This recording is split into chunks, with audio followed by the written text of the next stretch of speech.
The Rockbros RHL3000D ticks a lot of boxes for a really good rendering light, but I thought the price was too good to be true, so I had to check it out. For $38, I took a chance on this chunk because I wanted to see if its performance would overtake my current recommendation for a budget light under $50, which is the Lumintop B01. But with specs like this, there was also even a chance that it could overtake my current pick for a mid-price light, which is the Magicshine EVO 1700.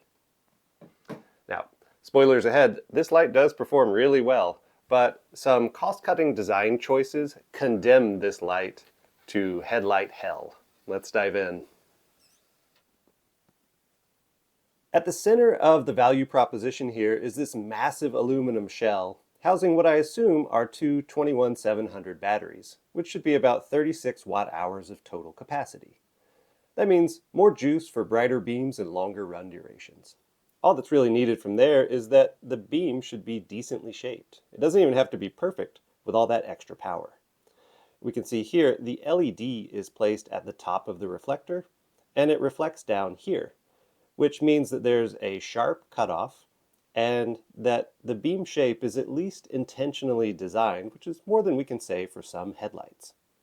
On the back we have USB-C and USB classic charging, and it can function as a power bank to charge your phone or bike computer. On the top here we have buttons to cycle separately through the low beam and the high beam, and that pretty much rounds out its feature set. Each RHL3000 comes with an action camera mount that's integrated into the shell, so it doesn't screw on or get taken off. It seems robust, and that hopefully will support its pretty chunky 280-gram unit weight. I went with the 3000D here so that it mounts under the handlebars, making room for my aero bars. I'm most excited about the 800 lumen mode that supposedly runs for 7.3 hours, but in my recent light testing, I know that a lot of times these brands will overestimate their run times and have degrading performance over time as the battery gets lower. So we got to test this out and see if the runtime claims really stack up. I tested 3 modes that might be of interest. The 3000 lumen mode lasts under 30 minutes before overheating and cutting the high beam. Cutting out a bit earlier than expected probably helped this pass the claimed runtime. The 800 lumen mode, claimed to be 7.3 hours, did come pretty close at 6 hours 45 minutes, with the last 15 minutes in about the same brightness as 400 lumen mode. This would be perfectly suitable for my brevet riding style, which has somewhat longer sleeps incorporated. The 400 lumen mode got 11.5 hours, falling short of the 14-hour claim. Still, this would be suitable for a randoner who rides completely through the night and doesn't want to try inline charging, which has been known to damage batteries. Overall, the runtime claims were closer than some competing lights that I've tested, and they maintained complete brightness throughout the entire runtime, which is actually quite rare. Kudos, Rock Bros. Unfortunately, I couldn't test this light on a brevet or any long rides because I didn't trust it. When I was testing runtimes, I found that there were visible gaps. I'm not sure if they show up on camera. But there are visible gaps between the end cap and the shell on the back, and between the lens and the shell on the front. That's how I was able to blow out a candle through this unit. It's completely unacceptable. And it doesn't stop there. Here on these rubber caps at the end, you can accidentally brush them open without even trying. They're not secured at all. And the USB charge ports don't have little rubber gaskets that separate them from the shell. So any water that gets in here through this insecure rubber flap can also really easily get into the USB charge port electronics. A lot of reviewers on Amazon reported their units got fried due to water, and I would expect this to happen in no time. Let's try to fix it. To try to fix the waterproofing, I'm going to use some silicone bathroom sealant. So I've masked up the light to avoid getting it everywhere, and hopefully that will allow me to neatly apply it and fill in all those gaps.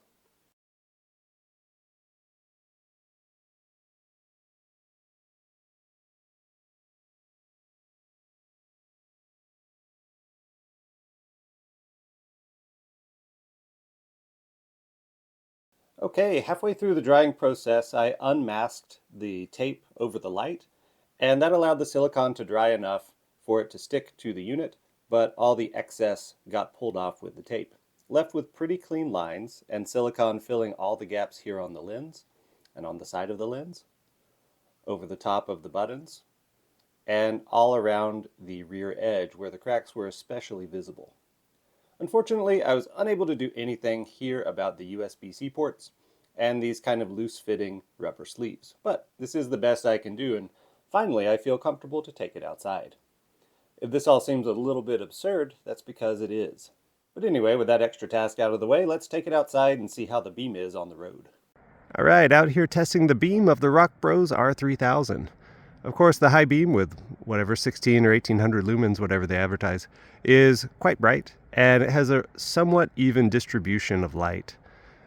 The main beam does have a little bit of a dead spot here, where it's bright right in front of the tire. A little bit of a dead spot, and then its main beam area. It's a little bit brighter at about 5 or 6 meters away and sort of tapers off towards the end.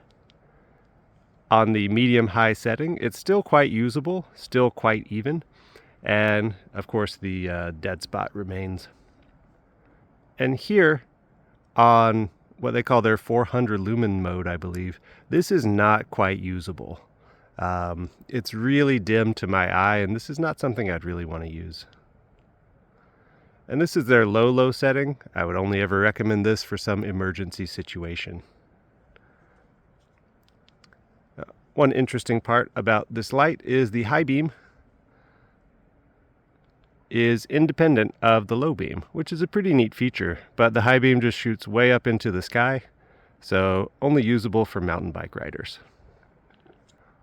Moving on to the EVO 1700 by comparison, much more even beam on medium and high. Obviously, the waterproofing issues on this unit disqualify it from any recommendation, especially for something as demanding as long-distance cycling. Even after my significant and frankly ludicrous modifications to this to try to make it more waterproof, the back flap for the charge ports is still a glaring weakness where water might more easily get into the unit and short it out. So I wouldn't feel comfortable taking this with me on any event.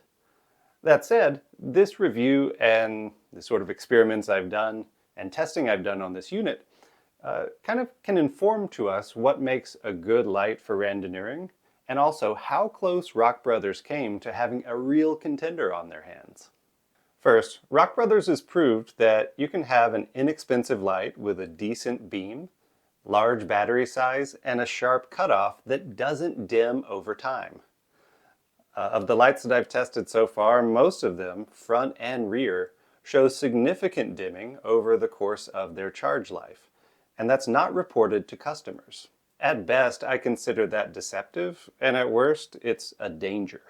And so kudos to Rock Bros for showing that this can be done, and for all the other lights who engage in what I'll coin as FL1 doping. It makes them look even worse because Rock Brothers was able to do this at under $50 for a giant light. The second thing I learned is that a light's beam needs to balance its area against its lux brightness, or the intensity of direct illumination of a surface. Beams like the Lumintop B01, which is here on the top, and the EVO 1700 are pretty narrow. This facilitates them having a brighter lux, but it loses out on illuminating the periphery and seeing well when you're turning, especially on descents. The Rock Bros has a really wide beam, and that improves visibility when turning, which makes for safer nighttime navigation. But they also require a lot more juice to reach adequate lux brightness. Here, the Lumintop B01 is on about 520 lumen high mode, and has similar brightness as the Rock Bros on 1500 lumen mode. But you can also see that the Rock Bros beam is about 3 times the width of the Lumintop. The Rock Bros here is actually the first light that I've used where the beam angle is too wide. It's too wide for its own good. That renders the 400 and 200 lumen modes basically unusable. A beam angle somewhere between these two would probably strike a nice balance and still have pretty decent battery life. The outbound detour and some aspherical lens lights may be able to be more ideal, since the brightness of on-road and peripheral light can each be set purposefully, while still maintaining flat, even projection. My third takeaway with this light is that simple controls are just the best. This one has separate controls for turning on and cycling through the high beams and the low beams. And none of these cycles have anything to do with flashing lights, so it just cycles through constant modes, and that just makes for a really nice experience. There's no apps and there's no convoluted button mashing patterns to get different modes. It just works. The last thing this review taught me was that a single cost-cutting choice or a simple oversight can ruin an otherwise promising product. And it's a shame that that happened for the RHL3000 because it could have been a real winner. But for now, I'm going to keep searching for the best possible lights for rendering at moderate and modest price points. For now, at the $50 range, I still highly rate the Lumintop B01, but I recommend that you purchase an extra battery so you can run it on high to get best performance through the whole night. And for under $100, nothing yet seems to compete with the EVO 1700. Even though it's by no means perfect, it's still my recommendation for this price point. Links to all of these lights can be found in the video description below, and there's even a discount code for the EVO 1700 using the code OVERBIKED. But a compelling competitor to the EVO 1700 showed up at my door the other day, and testing is already underway. So make sure to subscribe so you don't miss out to see if the EVO 1700 can finally be dethroned as the king under $100. Also, make sure to subscribe if you're interested in this frame. See what's coming up with that. Take care, everyone. Ride safe. See you in the next video.